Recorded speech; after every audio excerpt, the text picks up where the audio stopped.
Ok, d'accord. Ok, on se voit tout à l'heure. Ok, pour déjeuner. D'accord. Allez, à plus, Tim. Salut. Hey, salut, Amazing Visitor. C'était Tim Cook. J'imagine que t'es venu là pour la mise à jour iOS 13.1.2.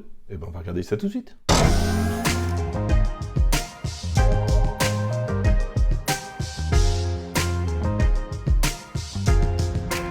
Bonjour à tous et bienvenue sur Amazing Mac TV. iOS 13.1.2 est sorti juste quelques jours après iOS 13.1.1. Alors la première version avait corrigé quelques bugs, et bien cette version est encore corrective puisque il en restait quand même pas mal. Et puis dites-moi dans les commentaires si la mise à jour 13.1.1 a corrigé certains problèmes pour vous, notamment de batterie, parce que moi j'ai l'impression que c'est plutôt l'inverse. On va voir avec cette version 13.1.2. Et premier correctif, ça concerne la sauvegarde iCloud. Alors moi je l'utilisais pas donc je m'en suis pas rendu compte. Lorsque la sauvegarde était terminée, la barre de progression pouvait continuer. Dites-moi si chez vous ça a corrigé le problème.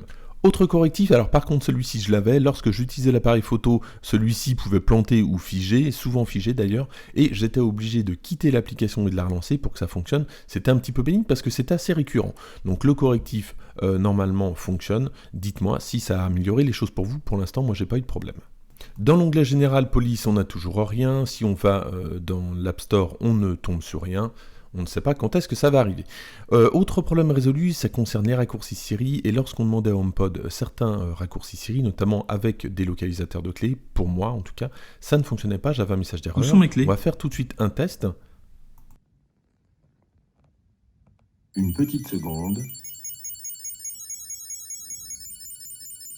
Et maintenant, ça fonctionne. Et pour terminer cette mise à jour iOS 13.1.2, un dernier correctif qui concerne la lampe torche. Lorsqu'on l'allumait, ça ne pouvait ne pas fonctionner.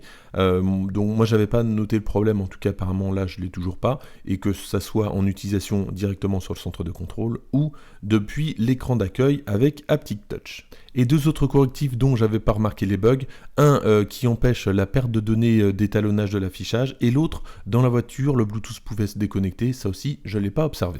Voilà pour cette mise à jour essentiellement corrective, n'hésitez pas à liker la vidéo, à la partager et à vous abonner si ce n'est pas déjà fait, et moi je vous dis à très bientôt.